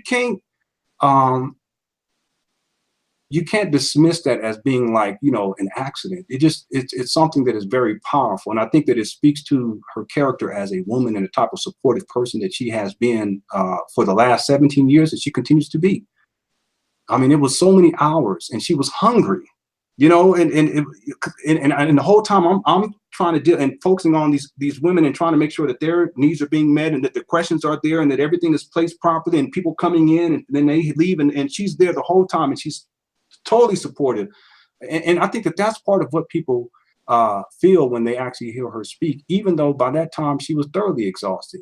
I think more the powerful part is not just her message, but the energy that surrounds her, and it's very much supportive. So I'm gonna use this opportunity. You know, my wife and I, we didn't do anything special for our 17-year anniversary, and you know, I think I got her some. She was saying she was craving some Chinese food, so I went and got her some vegan noodle bowls. Okay. But the thing is, we've been together so long that we don't even really think about those types of things, because ultimately, it's about how we treat each other each day. So it's kind of different. But I just want to say, I'm sorry, because when I talk about my family, No, you're fine. You're fine. I think part of what people feel when they actually hear her speak is that supportive energy that is very profound. And, you know, if you men, when you are in a positive relationship with a woman like this, there is nothing that you can't achieve as long as you're doing your best. And I think that this documentary, you know, this was the best that I can do, you know, given those situations and circumstances. And we were living at that time, the kind of stuff we were dealing with, the budget that we had, this was the absolute best that I could do at that time. But I would not have been able to do it without my wife's support for those 2 years, but in particular on that recording session. I'm going to remember that, you know, until I leave this planet, because it speaks to her character as a woman. And I think that is something that people pick up on, whether that is, you know, on her Facebook page or when we do videos together, or whether that is within the documentary itself. Man, you know, and you can feel that vibe, you know, just by, you know, in the documentary. And, you know, I've been following you for a while, so I'm very aware of your relationship, as far, you know, and, you know, from the different content that you guys put out together. And I just think it's beautiful, and it was perfect for the documentary, because I think what we needed to see was you making this transition, because it's about yourself as well. It's a right. Go on as well. And I thought that was excellent, man. And just to let people know, because one thing I want to come out of this is people to go and buy the documentary. I have a chat open. I'm going to put the link in there, and I want people to go and buy it. Go and purchase it. We need to support filmmakers who go out there, who try to, you know, we always say we want more, we want better, you know, why don't they do this? Well, here's this brother doing it, right? And it's an excellent film. It's very high quality, number one. It's very high quality. The content is awesome. And this brother is a musician. You have original music as well in there. Yes. I produced the soundtrack as well, and that was a whole other process too, because I I had set music aside for many years simply because I was, I had a family to take care of. Ideally, I like to do music and take care of, and I just haven't arrived. Like you were saying, the transition, maybe I'll get to that point at some point, but it was necessary for me to purchase equipment so that I can actually produce a soundtrack for the documentary. And in my opinion, it came off nice. It really did. Oh, thank you. I appreciate that. I appreciate it. Yeah, it was awesome. And also, like I said, I've binged through a lot of your work. I came, I guess, on the train a little later. But all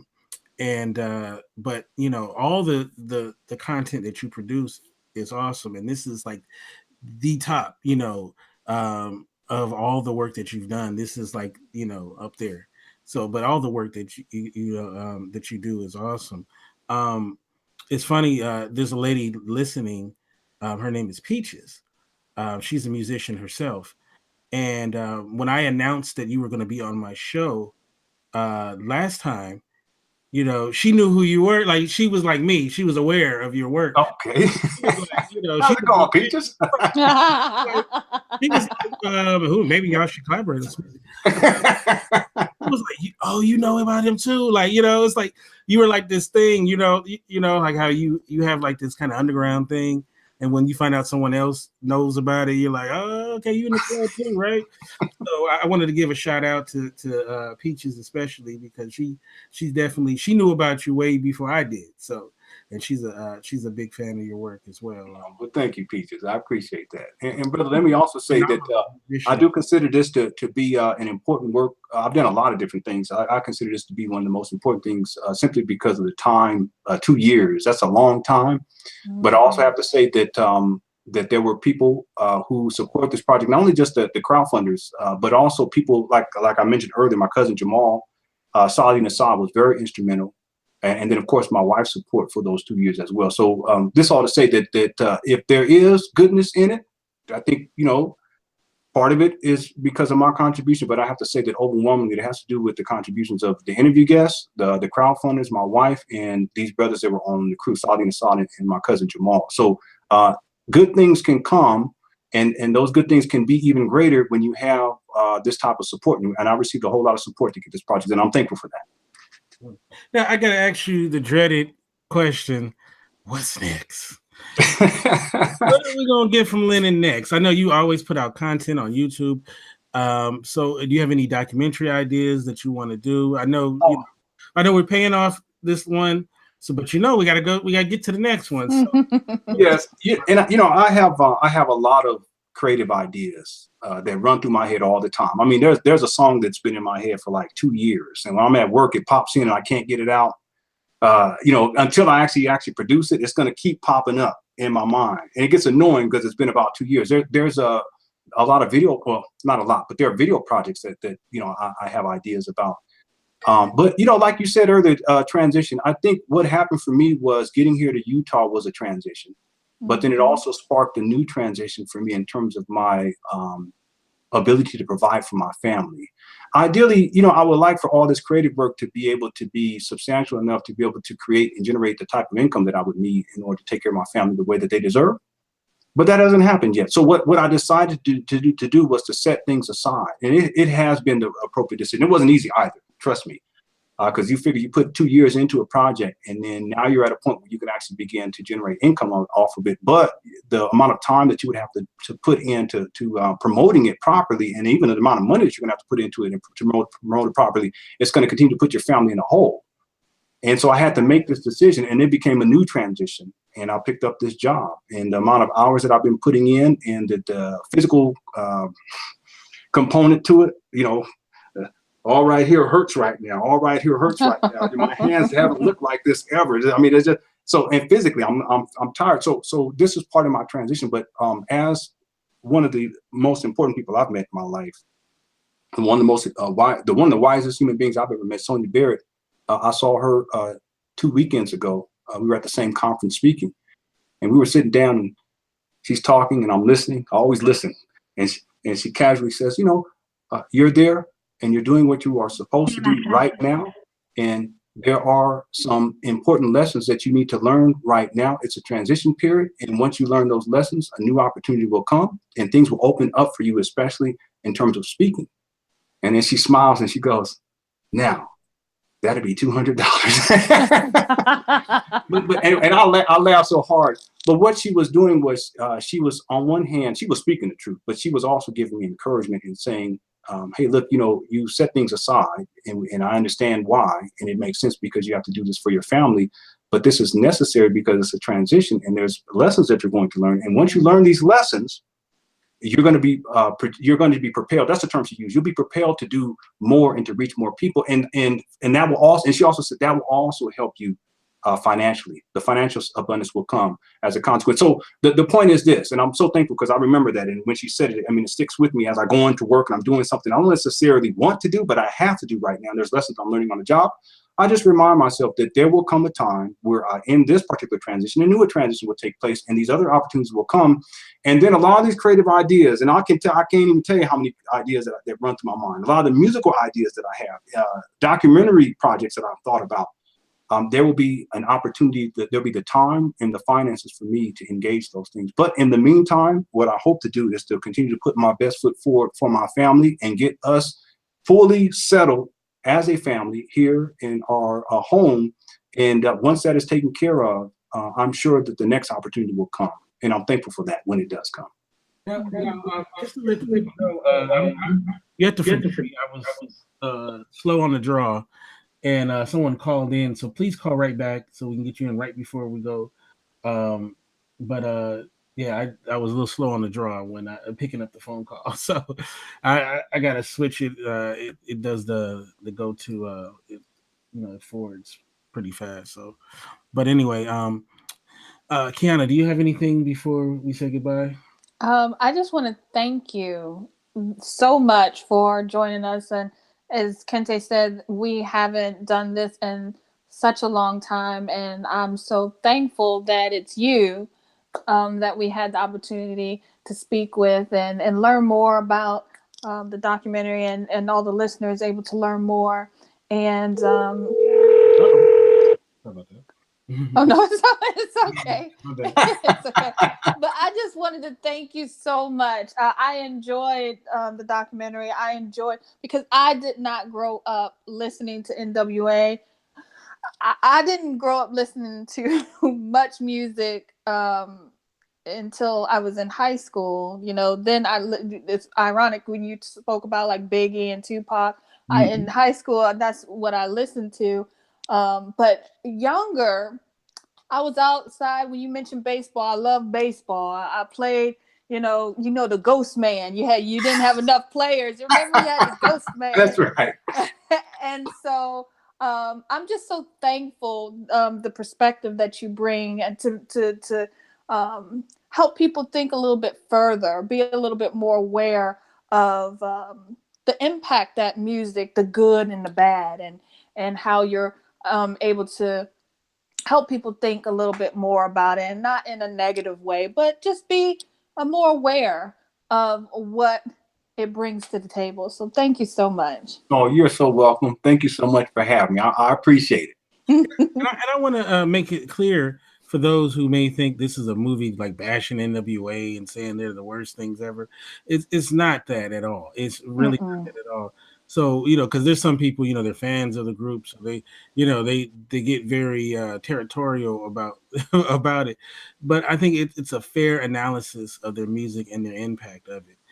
And if you balance that with the movie that they made, I think you get some of the more of a fair representation of their impact. And so if you think that, because I think there's some people that may think that, oh, okay, so this is just a movie saying that these guys are evil and all of that. It's not that, right? Not at all. It's a critical analysis of their lyrics, and it's not personal either. Right. That's what I mean by I didn't want it to be about, because there's a whole lot in my research that I found, things that a lot of people even couldn't, and I'll say this, I was a fan too of NWA. But just because you are a fan doesn't mean that you should not ask your critical question whether or not what you're listening to is in your best interest, whether or not what you're viewing, whether or not what you're reading, in other words, and it's difficult because as fans, it comes out of the root word fanatic, and to be fanatic isn't necessarily grounded in having proper intellectual process. It's more about the emotional attachment that we have. And I understand that. And I think that there is a reason for that. But at the end of the day, I think it's important for us to reach beyond the emotional component and begin to ask the intellectual questions, because the intellectual component is what actually puts us in a better position to protect ourselves and protect our children from negative media programming. So the documentary isn't about NWA as individuals. It's about their lyrics and the impact, good or bad, that their lyrics have had on the African-American community in particular, but then also the perception that other groups of people have about African-Americans. I don't think that that's a fair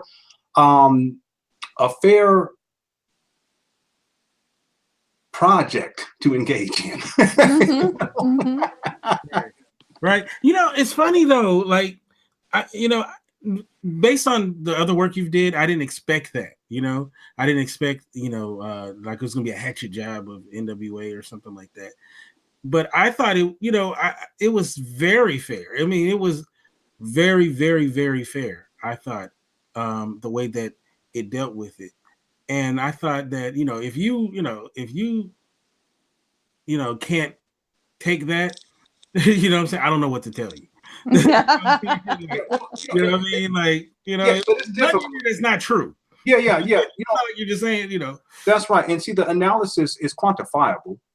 It's honest and it's scientific. It's statistical based. You can't deny it. You have to look at the lyrics and actually analyze the lyrics. And oftentimes, as a fan of anything, we don't do that. And there's another component to this too. I think that we have to understand the psychological component to this. For a lot of people, especially African American folk, what hip hop artists have become, and what hip hop groups have become, and what hip hop itself has become, for many African American folk, it has become almost a religion. In other words, how can I say this without offending? In other words, for a lot of people, and not even just religion, it has become for a lot of people, in particular young males, the hip hop artist becomes their surrogate father. Right.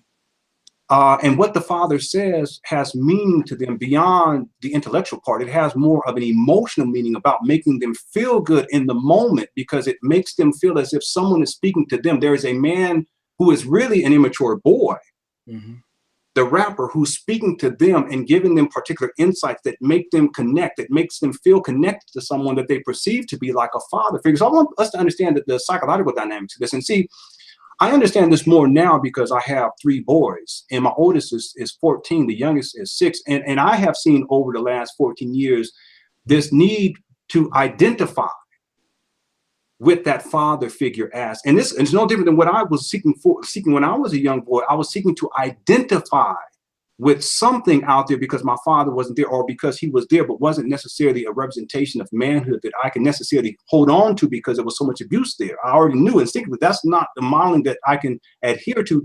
So psychologically, for a lot of us, in particular in the African American community, without the positive male role modeling in our lives, we often look to the hip hop artists or the sports athletes because they are the ones that kind of get the most attention.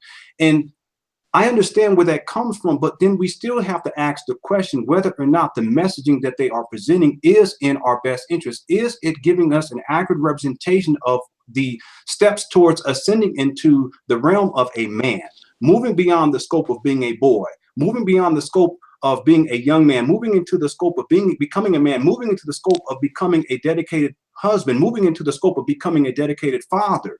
See, those are the critical questions that we should ask. And when we ask those critical questions, it's not an indictment against the people who produce the content that moved us in the wrong direction in terms of ascending the vicissitudes, if you will. It's more about us asking the critical questions for our own personal empowerment so that we can put ourselves in a position to say and choose either to continue to listen or to discontinue listening, either to continue to be a fan or to discontinue being a fan.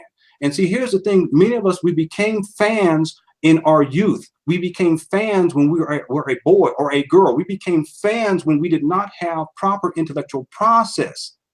Our minds were still developing. Our bodies were still developing. Our brains were still developing. And then on top of this, in the absence of having the positive male role modeling in our lives, we attached and we reached out and we tried to grab onto whatever it is that we could. And for many of us, what we grabbed onto was the hip hop artist I'm not saying that somehow that is wrong, that is somehow wrong, because in many cases it's a survival instinct. It is the means to which young African American males are trying to find a way to survive by trying to attach themselves to something that they perceive to be greater than themselves. But the critical question is, are you greater than that? Are you greater than what you perceive to be greater than you? And I think that that is a fair question to ask. And I also think that as intellectual beings, as we grow and as we mature, we should begin to ask these types of questions more and more, so that we can ascertain or determine whether or not the programming that we receive was in our best interest. And if we decide that it is, so be it. But if we decide that it's not, then we have to dismiss with the fanaticism and step into the realm of the proper intellectualism, which always asks the critical question, whether or not this is in my best interest. Now, if you are a fan of something that was not in your best interest, if you're a fan of something that is not in your best interest, if you're a fan of something that is not in the best interest of the African American community, if you're a fan of something that is not in the best interest of your wife, if you're a fan of something that's not in the best interest of your own children, well, now you need to ask critical questions about yourself as a man, your own character. So there's different ways of looking at this. So on one hand, I understand where people are coming from, because I attached myself to certain people. Once Ice Cube left the group, I attached myself to Ice Cube, and then he started to get kind of revolutionary, and he started to talk on quote unquote conscious, but I only perceived it to be conscious based upon my limited consciousness as a 17-year-old. Now at the age of 42, when I go back and I engage in critical analysis and I'm listening to it, I'm like, no, it was only the perception, and I was a fan of what I perceived to be something that was greater than me. But see, now in my older age and the levels of responsibility that I have, I can look back at it fairly, with fairness, and say, no, that was not the best representation of what I can become. And I most definitely will not allow my sons to perceive that to be the best representation of what they can become. Amen. I definitely agree, man. It's a conversation that we definitely need to have. I've been grew up on hip hop, grew up on NWA, grew up on DJ Quick, Too Short, all of that stuff. Too Short. And it's like, would I let, if I don't have any kids, but if I had, would I let my kids listen to it now? I don't think so. No. And if anybody who don't believe about, because at one time we're gonna have to have a conversation deeper, even more so on the programming aspects of what you talk about, because I always tell people everything is programming. Anything that you watch, anything you listen to, there's a message that they're trying to push in it. I remember someone told me, yeah, you're right. That's why I only let my kids watch the Disney Family Channel. I'm like, they're the worst ones. That's right. Straight to the lion's den. Yes. Mm-hmm. So, and the programming is negative towards you and what you're trying to accomplish as either as a parent or as a person, and you have to be aware of it. And most people are not aware, and that's how you're more susceptible with it. So when I watch stuff, I always have that in my head, that what are they trying to, what is it that they're trying to teach me, tell me what's in my head. Like recently Black Panther came out, right? And I love the film, awesome film, right? But also you got to look, as much as we love the film and the beautiful visuals and the great work that was done, is like, what is the message that they're trying to put in it? But don't tell me though, I haven't seen it yet. I haven't seen it either. Don't say. Wow, ladies and gentlemen, we found the two Black people who.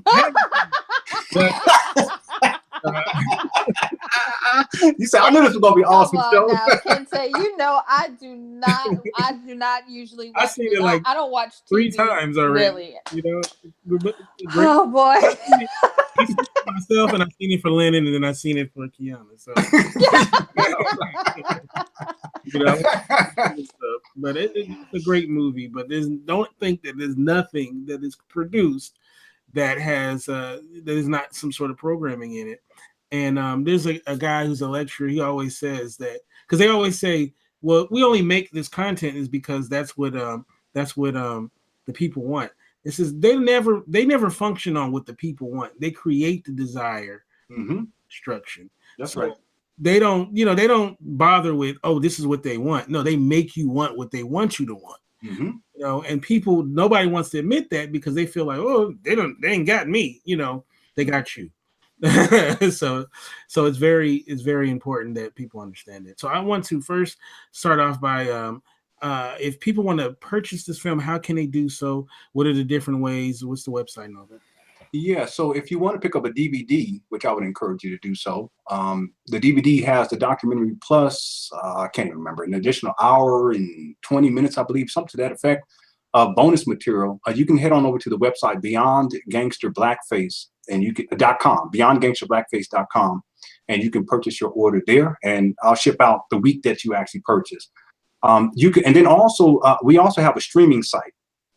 So if you want to actually view the documentary online, the full documentary online, you can go to our streaming site.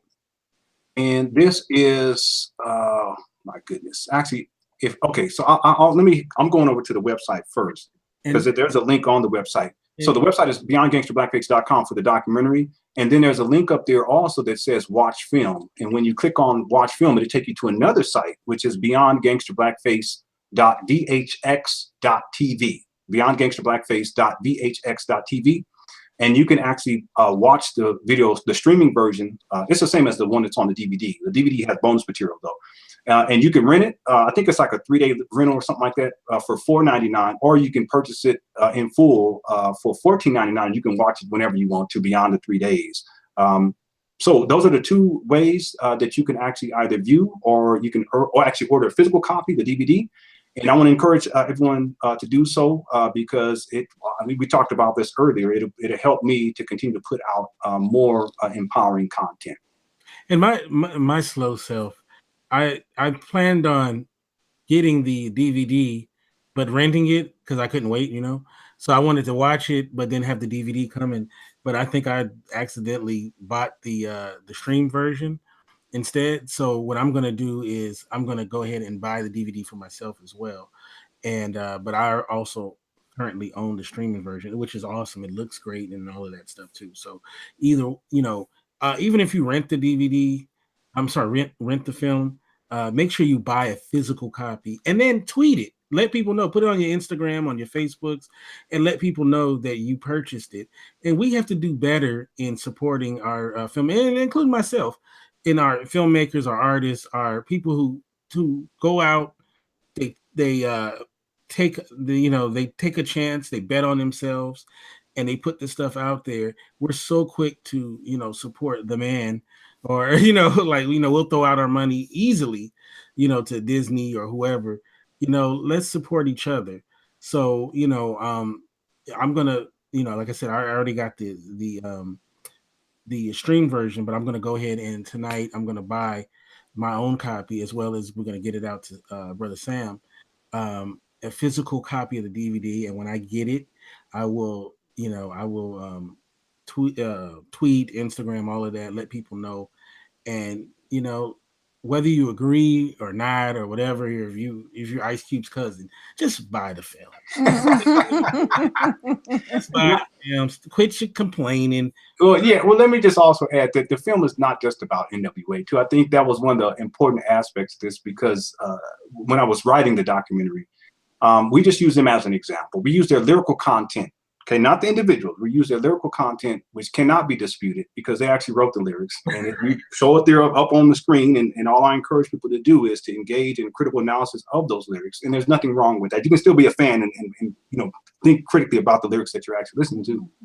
But one of the most important things I think that we tried to impart within the music, within the documentary, was a message about manhood and fatherhood and motherhood and womanhood and male-female relationships. So part of what we do towards the end of the film is I actually take the time to actually, and they did such a fantastic job. The interview guests were all awesome. I actually interviewed guests specific questions about male-female relationships, about what does it mean to be a man? What is it? What advice would you give to a young father? What advice would you give to a young mother? And you guys will be amazed at the types of stories that they begin to tell. And I think that was an important component to the humanization part. It's not just about NWA.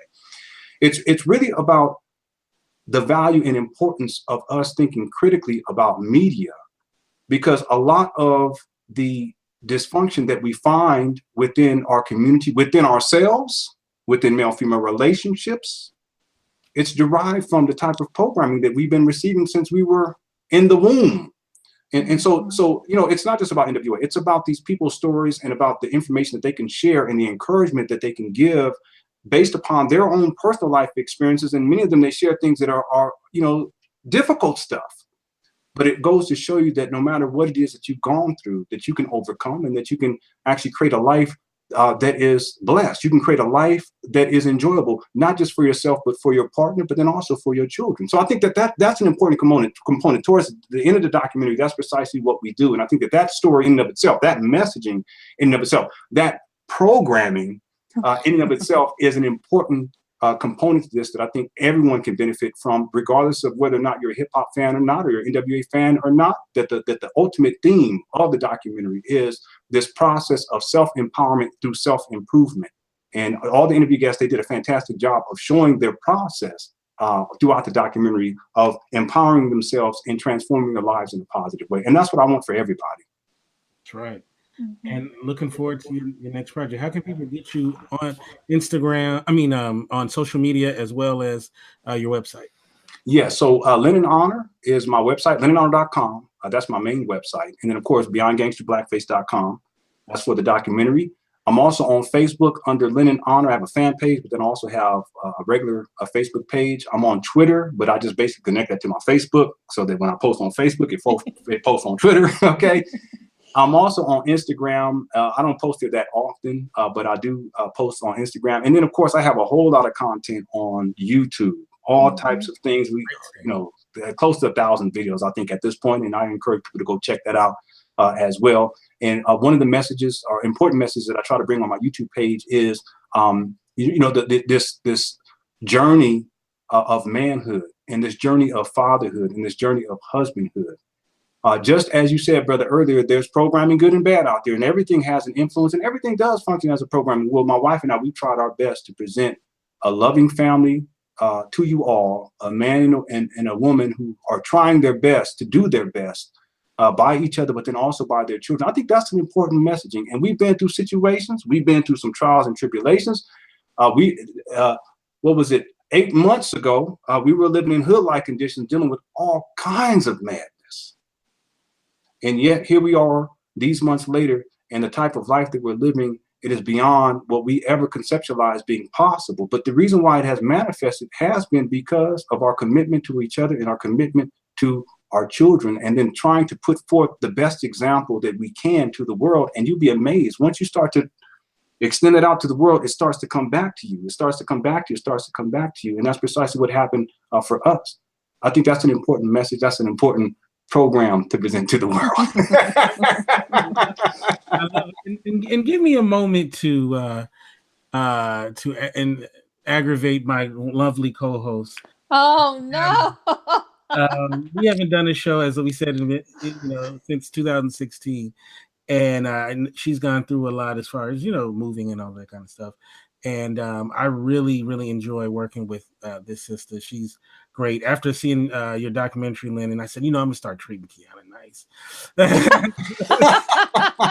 I'm not gonna give her a hard time no more. There you go. As he just said, he wants to aggravate me. Did you hear? Okay. One last one in, before I gotta quit. I can't quit cold turkey.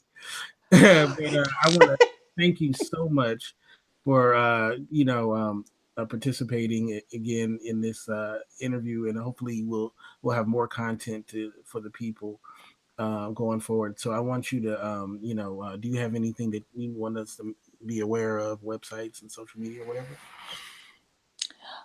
For me, you want me to give out my information? Is that what you're trying to say? Well, I mean, what you public stuff, not the private stuff. Well, you could find me across the board on social media at Happy Work Week. My website is happyworkweek.com. I really focus on Instagram. I haven't posted in a long time because, as you said, I made a transition from Charlotte, North Carolina to Northern Virginia, where I grew up. And it has been a transition. So, brother, I know what you're talking about. It was a big move, and I'm so thankful that I did it. But across the board, YouTube, Instagram. I'm not a fan of Facebook. So, but I am on Facebook. Everything is at happyworkweek.com. So That's where you go ahead. go ahead. Go ahead. Go I ahead. was going to say, if you want to talk badly about Quianna, just do it on Facebook. She won't know. Like she won't see it. She ain't gonna see it. Go right on ahead. Go ahead. Yes, thank you. And how can people find you, Kinte? Yes, they can do so. You can get me. You can get me on Facebook. I haven't gotten rid of them yet. They're still in the mix. But you can get me on Twitter at Kinte F and Kinte Fergerson on LinkedIn, as well as Instagram. That's Fergerson. Every Friday, we normally do our show, The Spotlight, with my co-host Jan, if she's in there. She's awesome co-host as well. And Brother Yardley, we're about to start doing covering a TV show called The Terror. That's just starting. So you know more about it than I do. So I'm going to go into this fully blind. So, I think we start this week coming up because I think it starts on Monday or something like that. Doesn't it start tomorrow, right after The Walking Dead? Ooh, I should know that, right? Maybe. I think, right? Is it on something AMC? like that? It's like a 2-hour premiere, so we're going to be covering that show. It looks good though. It looks good. So keep on a lookout for that. As well as, like I said, we're going to be doing Mars Venus is coming up soon. We got a lot of great topics, some really good, stuff that's coming up, and hopefully we'll have a show here and there with Black Empowerment 365. And also, I've been very busy. We have some film stuff coming up. I have a documentary I'm working on as well, and it's called Black Artists Connected Los Angeles. You'll hear much more about that coming up. And also, there's some short films we're gonna do and a web series and all this really cool stuff. It's a great year so far, 2018. It's only getting better. I've been blessed quite a bit this year, and it just seems like the trajectory is going up. So I'm just really I'm a I'm doing very well right now, and I'm very happy, and I'm happy to be here with you guys. And of course, you can go to our website. It's called indyradio.org. That's INDY radio.org. So we'll catch you next time. Peace.